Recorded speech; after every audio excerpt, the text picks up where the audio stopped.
अस्सलाम वालेकुम, आप देख रहे हैं ये वर्ल्ड। मैं हूं आपके साथ जुबैर अली। दोस्तों, इजराइल ने लेबनान के ऊपर जो मिसाइल दागे है उसमें हिजबुल्लाह के सीनियर कमांडर शहीद हो चुके हैं। इजराइल की तरफ से जो एयर स्ट्राइक की गई लेबनान के ऊपर, हिजबुल्लाह को बड़ा झटका लगा है। वहीं पर दोस्तों, गजा के अंदर उत्तर कोरिया की पूरी तरह से एंट्री हो चुकी है। उत्तर कोरिया के तानाशाह किम जोंग उन की गजा के अंदर एंट्री हो चुके हैं।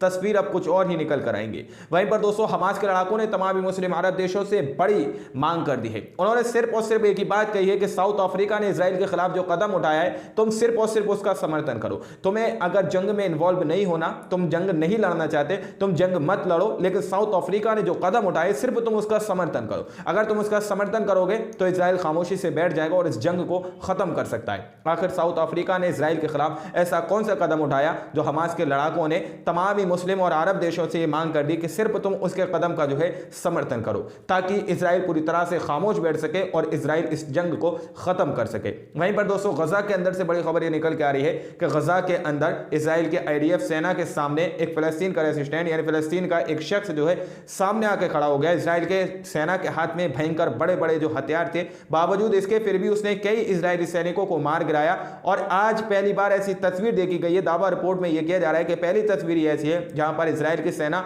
अपने साथियों को छोड़कर उल्टे पैर जो है भागने पर मजबूर हो गई है। तो सारी खबर विस्तार से आप लोगों के सामने रखूंगा। हर एक खबर को गौर से देखिएगा कि किस तरह से लेबनान पर इजराइल ने एयर स्ट्राइक की है। वहीं पर दोस्तों, सबसे पहले हम रुख करते हैं कि हिजबुल्लाह की तरफ से इजराइल के अंदर जो मिसाइल दागी गई है वो किस जगह पर गिरी, किस तरह से इजराइल के सिस्टम को एक और बार इजराइल के मिसाइल ने पूरी तरह से ध्वस्त कर दिया, एक और बार पूरी तरह से उसको फेल कर दिया। ना तो वहां पर सायरन बज सके और ना ही वो सिस्टम एक्टिव हो चुका। इस रिपोर्ट को स्क्रीन पर देखिए। रिपोर्ट के अंदर दावा किया जा रहा है कि लेबनान से दागा गया मिसाइल इजरायली बस्ती कुरिया शमुना की मरकजी सड़क पर जा गिरा। इजरायली सायरन ना बज सके और ना ही iron dome missile system active हुआ। इस तरह की बात यहां पर कही जा रही है कि ना तो वहां पर सायरन बज सके और ना ही जो है आयरन डोम एक्टिव हो पाया और वो मिसाइल जाकर वहां पर गिर चुका। स्क्रीन पर फोटो देख सकते हैं। इसमें किसी भी तरह की इजराइल को नुकसानी खबर सामने निकल कर नहीं आई है कि इजराइल के कोई नागरिक या इजराइल की सेना इसके अंदर जो है पूरी तरह से इंजर्ड हुई, कोई ऐसी खबर इसके अंदर नहीं दी गई है। वहीं पर दोस्तों, गजा के अंदर से जो तस्वीरें सामने निकल के आ रही हैं कि गजा के रिहायशी लोग, गजा के अंदर के जो वहां के रहने वाले लोग हैं, वो इजराइल की सेना से भी लड़ने पर तैयार हो चुके हैं।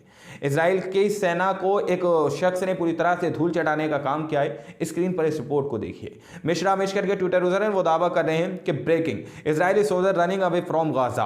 फिलिस्तीनी रेसिस्टेंट डेयर अल बाला में आईडीएफ से भारी हथियारों का इस्तेमाल करते हुए भिड़ गया भीषण झड़प में। पहली बार इजरायली सैनिक अपने मृत सैनिकों को इस तरह छोड़कर भागे, आमने सामने की लड़ाई में भी पीछे हटे। इस तरह की बात यहां पर कही जा रही है कि फिलिस्तीन के लोग अब इजराइल के खिलाफ खड़े हो चुके हैं। और आज पहली तस्वीर ऐसी सामने निकल कर आई है कि इजराइल की सेना जो है अपने साथियों को छोड़कर उल्टे पैर भागने पर मजबूर हो चुकी है। इस तरह के दृश्य जो है अब दोस्तों गाजा के अंदर से निकल कर आने लगे हैं, क्योंकि गाजा पूरी तरह से जेनोसाइड वहां पर करता हुआ नजर आ रहा है। गाजा के अंदर जिस तरह से उसने दोबारा से बमबारी शुरू कर दी है और अलग अलग देशों के अंदर जो बात करने की कोशिश कर रहा है कि हम गाजा के लोगों को तुम्हारे पास भेजेंगे, दूसरे देशों से वो बात करता हुआ नजर आ रहा है। रिपोर्टों में मैंने आप लोगों को बताया है। वहीं पर दोस्तों, हमास के लड़ाकों ने तमाम मुस्लिम देशों और तमाम अरबी देशों से बड़ी मांग कर दी है कि जिस तरह से यहां पर यह मांग की गई है, अगर ये भी अरब देश नहीं कर सकते तो आखिर क्या करेंगे। हमास के लड़ाकों ने क्या मांग की, आप लोग पहले इस खबर को देखिए, फिर मैं आप लोगों को विस्तार से बताने की कोशिश करूंगा कि आखिर क्या मामला है। इसको देखिए। हमास ने अरब और इस्लामिक देशों से अंतर्राष्ट्रीय न्यायालय में इजराइल के खिलाफ दक्षिण अफ्रीका के नरसंहार मामले का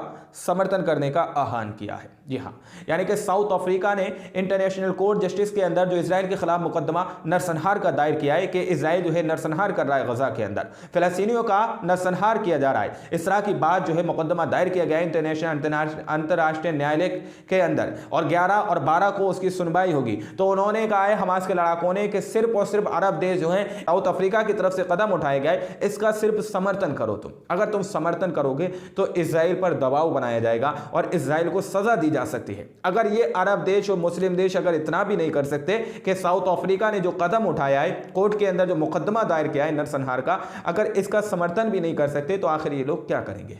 ये बड़ी खबर है दोस्तों। हमास के लड़ाकों ने सभी अरबी देशों और सभी मुस्लिम देशों से कह दिया है कि तुम जंग में नहीं हो रहे तो मत हो। हमास के लड़ाकों का ये कहने का मतलब है कि तुम अगर जंग में इन्वॉल्व नहीं होना चाहते, तुम्हें किसी बात का डर खाया जा रहा है तो तुम मत हो। लेकिन जो साउथ अफ्रीका ने कदम उठाया, अंतर्राष्ट्रीय न्यायालय के अंदर जो मुकदमा दायर किया है, उसका तो कम से कम समर्थन कर ही सकते हो। इसमें तुम्हें कोई नुकसान नहीं है, इसका सिर्फ समर्थन करो। तुम ये कह दो कि भाई हम समर्थन करते हैं, बात खत्म, है ना। तो अंतर्राष्ट्रीय न्यायालय के अंदर साउथ अफ्रीका ने इजराइल को जो है पूरी तरह से घेर दिया है। जी हाँ, इसराइल को ये बड़ा झटका है। लेकिन जो बाइडन की तरफ से जो बात आई थी वो मैंने आप लोगों को बताई थी। जो बाइडन आंखों वाला अंधा है। जो बाइडन जो है पूरी तरह से कह रहा है कि भाई हमें तो गजा के अंदर ऐसे कोई से संकेत नहीं मिले, ऐसी कोई सी चीज नहीं मिली जिससे साबित हो सके कि फिलिस्तीनियों का नरसंहार किया है, गजा के लोगों का नरसंहार इसराइल ने किया। इसराइल का कोई भी क्लू नहीं मिला है। इसराइल की बात जो है जो बाइडन कर रहा था। लेकिन हमास के लड़ाकों ने कह दिया कि तमाम मुस्लिम अरबी देश जो है सब मिलकर इस जो साउथ अफ्रीका ने कदम उठाया है उसका जो है पूरी तरह से समर्थन करे। जी हाँ दोस्तों, वहीं पर दोस्तों दक्षिण कोरिया की तरफ से, जी हाँ साउथ कोरिया की तरफ से बात निकल के आ रही है। साउथ कोरिया ने दावा किया, जो मैंने आप लोगों को बताया था कि गजा के अंदर उत्तर कोरिया की पूरी तरह से एंट्री हो चुकी है, जहां नॉर्थ कोरिया की पूरी तरह से एंट्री हो चुकी है। तस्वीरें अब बदलने वाली हैं। जिस तरह के खुलासे दोस्तों सामने निकल के आ रहे हैं, दावा किया जा रहा है कि इजराइल की मीडिया यह दावा कर रही है कि दक्षिण कोरिया की खुफिया एजेंसी ने पुष्टि की है कि हमास उत्तर कोरिया में बने हथियारों का इस्तेमाल कर रहा है। इस तरह की बात यहाँ पर कही जा रही है कि इजरायली मीडिया अपने यहाँ पर ये खबरें चला रही है कि हमास को जो है उत्तर कोरिया के हथियार दिए जा रहे हैं। हमास जो है उत्तर कोरिया के बने हथियारों का इस्तेमाल कर रहा है। जी हाँ, इस तरह की बात इजरायली मीडिया जो है इजराइल के नागरिकों को बता रही है। ये एक जगह रिपोर्ट नहीं आई है, यहाँ पर भी देखिए दूसरी रिपोर्ट वाजिद खान की है। उत्तर कोरिया ने हमास मुजाहिदीन को मिसाइलें और हथियार दिए। दक्षिण कोरिया की खुफिया एजेंसी का बड़ा दावा। याद है कि गाजा मुजाहिदीन ने उत्तर कोरिया, रूस और चीन के हथियारों के साथ यहूदी सैनिकों को नरक में भेज दिया। दोस्तों इस तरह की बात कही जा रही है। वहीं पर दोस्तों अब आप लोग समझिए कि जिस तरह से लोग ये कह रहे थे कि आखिर हमास के लड़ाकों के पास ऐसी कौन सी सुपर शक्ति है, ऐसी कौन सी सुपर पावर है कि जो हमास के लड़ाके इजराइल के सामने घुटने टेकने को तैयार नहीं है। अब आप लोग समझ सकते हैं जिस तरह का दावा इजरायली मीडिया ये कर रही है कि दक्षिण कोरिया ने इस बात को कहा है। क्यों कहा? जब से ये खामोश क्यों था? क्योंकि उत्तर कोरिया ने दक्षिण कोरिया पर डायरेक्ट 200 गोले दागे। अब दक्षिण कोरिया तिरमिला उठाए, उसने यहाँ पर इस तरह की बात कही है जिसको दिखाने पर इजराइल की मीडिया पूरी तरह से मीडिया तैयार हो चुकी है और वहां के नागरिकों को दिखा रही है कि देखो ये दक्षिण जो उत्तर कोरिया है वो गजा के हमास के लड़ाकों का जो है साथ दे रहा है, इसलिए हमारी इजराइल की सेना हार रही है, इसलिए हमारी इजराइल की सेना जो है मारी जा रही है। इस तरह की बात जो है दक्षिण कोरिया ने कही है। इसलिए हमने आपसे कहा कि गजा के अंदर उत्तर कोरिया की एंट्री। वहीं पर दावा किया जा रहा है कि उत्तर कोरिया के ये शुरू में स्टार्टिंग जंग में इस तरह के एलिगेशन लगाए गए थे, लेकिन अब साफ तौर पर यह क्लियर किया जा रहा है कि दक्षिण कोरिया ने यह दावा किया है कि गजा के अंदर हमास के लड़ाके उत्तर कोरिया के जो है हथियारों का यूज़ कर रहे हैं। दोस्तों वहीं पर दोस्तों लेबनान पर इजराइल ने जो एयर स्ट्राइक की है जिसमें हिजबुल्लाह के सीनियर कमांडर शहीद हुए हैं। इस खबर को आप लोग जरा स्क्रीन पर देखिए।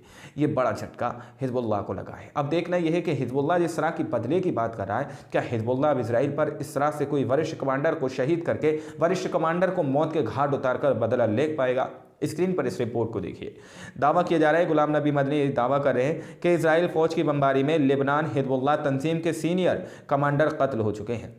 जवाद अल तबील हिजबुल्लाह के रिजवान ब्रिगेड के सरबराह कमांडर और ग्राउंड फौज के कमांडर थे। हिजबुल्लाह ने इजराइल से बदला लेने का ऐलान कर दिया है। इजराइल कातिल दहशतगर्द वज़ीर आज़म नेतन्याहू का लेबनान सरहद का दौरा। हिजबुल्लाह को हमास की तरह सबक सिखाने की धमकी दी है। आप लोग समझिए, यहाँ पर दावा किया जा रहा है कि इजराइल कातिल दहशतगर्द का नेतन्याहू का लेबनान की सरहद पर उसने दौरा किया है और उसके बाद उसने कह दिया है कि हिजबुल्लाह को हमास की तरह सबक सिखाएंगे। हमास को इसने क्या सबक सिखाया? हमास से अपने बंदी को तो ये छुड़ा नहीं पाया। जो हमास के लड़ाकों ने इजराइल के नागरिकों को अपना बंदी बनाया हुआ है उनको तो ये नहीं छुड़ा पाया, लेकिन दावा किया जा रहा है नेतन्याहू ने ये बात कही है कि हम हिजबुल्लाह को हमास की तरह जो है सबक सिखाएंगे। अब आप लोग समझ सकते हैं, लेकिन हिजबुल्लाह के एक सीनियर कमांडर को शहीद कर दिया गया है इजराइल की एयर स्ट्राइक की तरफ से। दोस्तों सारी बड़ी खबरें मैंने आप लोगों के सामने रखी हैं कि किस तरह से उत्तर कोरिया की एंट्री गजा के अंदर हो चुकी है, लेकिन अब दक्षिण कोरिया ने जिस तरह से नॉर्थ कोरिया के ऊपर जो एलिगेशन लगाए हैं कि नॉर्थ कोरिया हमास के लड़ाकों को जो है हथियार दे रहा है। लेकिन दोस्तों यहाँ पर मुझे एक बड़ी बात याद आ रही है कि जिस तरह से हमास के लड़ाकों ने ये कहा था कि सिर्फ और सिर्फ ये अरबी देश जंग ना लड़े, अरबी देश ये जंग ना लड़े, सिर्फ और सिर्फ 15% ये 10% अपने अपने हथियारों को हमें दे दे, सिर्फ 10%, और अगले हफ्ते आकर आप मस्जिद अक्सा के अंदर नमाज पढ़ें। लेकिन कोई भी अरबी देश सामने निकल कर नहीं आया था, कोई भी अरबी देश ने यह कदम नहीं उठाया कि वो उसको हथियार दे सके।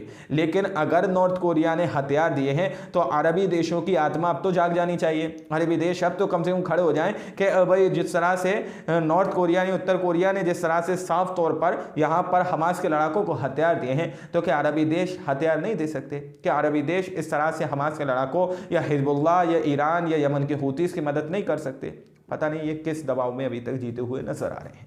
खैर दोस्तों, यहाँ पर जो है सारी रिपोर्ट मैंने आप लोगों के सामने रखी है। बाकी आप लोग क्या सोचते हैं अपनी राय कमेंट सेक्शन में हमें ज़रूर दीजिएगा। मिलते हैं अगली वीडियो में, जब तक के लिए अपना ख्याल रखिएगा।